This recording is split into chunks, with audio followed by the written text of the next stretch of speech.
ఖైరోపతి అనేది బాడీ యొక్క spinal alignment, adjustment వీటిని చేసే ఒక ప్రాక్టీస్ అనమాట. లైక్ మనం ఇప్పుడు నేను రెగ్యులర్గా ఇలా ఇలా కూర్చుంటున్నాను రోజు నా వర్క్స్లో. నేను ఒకవైపు ఇలా లీన్ అయి ఉన్నాను రోజు కొన్ని ఇయర్స్ పాటు. ఇలా లీన్ అయి ఉండడం వల్ల ఏమవుతుందంటే నా స్మైన్ ఒక సైడ్కి అకామిడేట్ అయిపోయి ఉంటుంది. దానివల్ల రిమైనింగ్ స్ట్రక్చర్స్ ఎఫెక్ట్ అవుతూ ఉంటాయి అన్నమాట. సో కొన్ని రోజుల తర్వాత వాళ్ళ ప్రజెంటేషన్ ఏముంటుందంటే ఐదర్ బ్యాక్ పెయిన్, లేకపోతే ఇంటర్స్కాపులర్ 2 రెక్కల మధ్యలో నొప్పి రావడం కానీ. ఎక్కువ మంది ఆడవాళ్ళలో, ఇంట్లో ఉన్న ఆడవాళ్ళు గృహిణుల్లో చూస్తూ ఉంటాం, 2 రెక్కల మధ్యలో నాకు నొప్పిగా ఉంటుంది, లేకపోతే మెడ నొప్పిగా ఉంది, సాఫ్ట్వేర్ ఎంప్లాయీస్లో మెడ నొప్పిగా ఉంటుంది.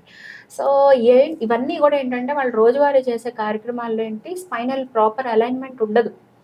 సో దానివల్ల ప్రాబ్లం వస్తుంది. ఇలా స్పైనల్ అలైన్మెంట్ స్ట్రక్చర్లో ప్రాబ్లం వచ్చినప్పుడు మెడిసిన్స్ తీసుకోవడం వల్ల ఏ విధంగానూ బెనిఫిట్ ఉండదు.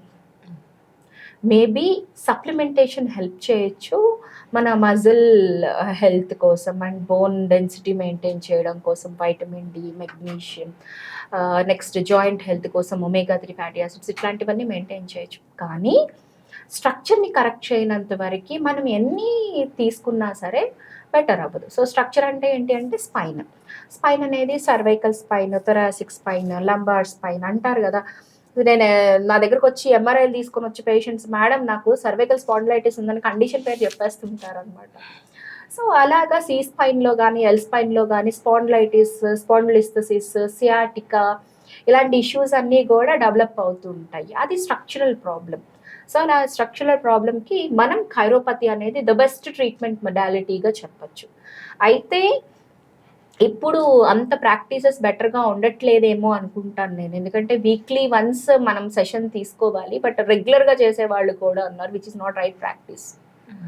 So and bone density check చేసుకోకుండా, ఆస్టియోపోరోసిస్ ఉందేమో అని చెక్ చేసుకోకుండా ప్రాక్టీస్ చేసినప్పుడు కూడా బోన్ ఫ్రాక్చర్స్, రైట్ పీపుల్ దగ్గరికి అప్రోచ్ అవ్వనప్పుడు బోన్ ఫ్రాక్చర్స్ అవ్వడానికి, స్పైనల్ ఫ్రాక్చర్స్ అవ్వడానికి ఛాన్సెస్ ఉంటాయి.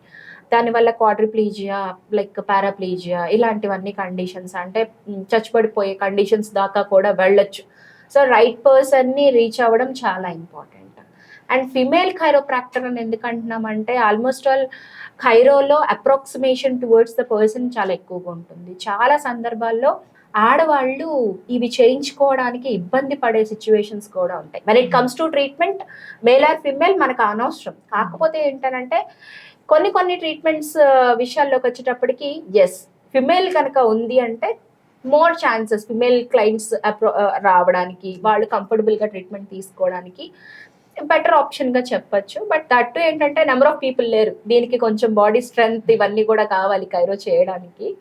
సో అండ్ అందువల్ల ఏంటంటే ఫీమేల్ ఖైరోప్రాక్టర్స్ చాలా అరుదుగా ఉంటారు. హాయ్ ఎవ్రీవన్, నేను మీ వేదిక. ప్లీజ్ సబ్స్క్రైబ్ టు గోల్గో హెల్త్. Don't forget.